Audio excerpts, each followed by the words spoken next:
The Pandaren have always been a fun part of Warcraft lore. I mean, they were we had the Brewmasters back in Warcraft 3, and they were a tremendous amount of fun there.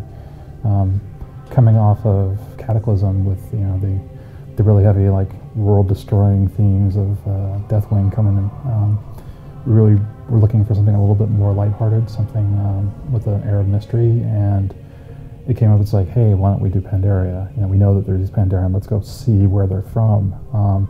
And that everyone immediately just got amazingly jazzed and excited to do that, because it was just going to be so much fun.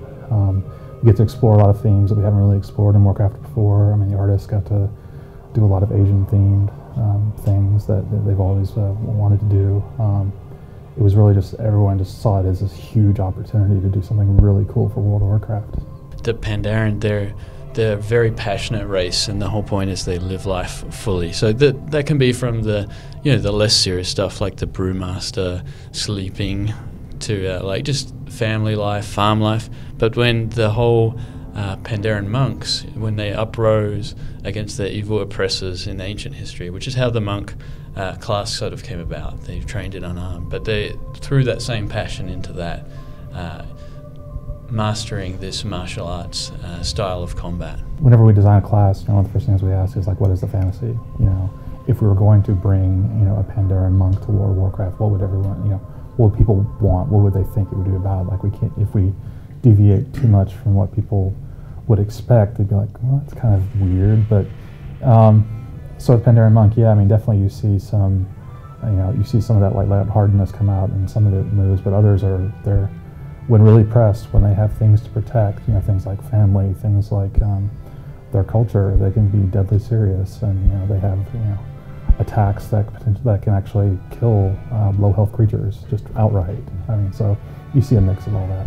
It wasn't we didn't specifically decide to make Mists of Pandaria simply because we have a large China market. It was really something that we were just super geeked up to do about it. I mean, we've all watched martial arts films, read comics, seen all the movies. I mean, we're just super geeks about that style of content. So we were just really jazzed to make it. So even if we didn't have China as a market, we'd still make Mists of Pandaria because it's still just that cool. Well, I mean, we've got, of course, heroic raids, which are for our raiders the most difficult content we have available for them. But we also are providing a completely new type of content that players who enjoy difficult content would like, which is challenge modes. With the challenge mode, we take our 5-player dungeons, ramp up the difficulty, creatures hit harder, there's more creatures that you end up fighting to make it tricky to work through the dungeon.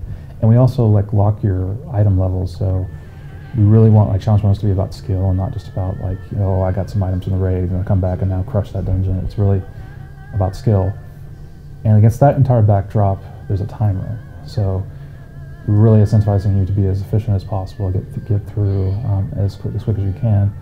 And then on top of that, we're actually keeping track of your times on a leaderboard, so you can actually compare against other players and say oh look, I totally crushed that particular dungeon. How do you guys do? And there's a little more competition between players on the scoreboard, and that I think is a really interesting thing that players that are looking for challenging content will enjoy. There's also some rewards for that, if you get a gold, silver, bronze time based on which what time you got.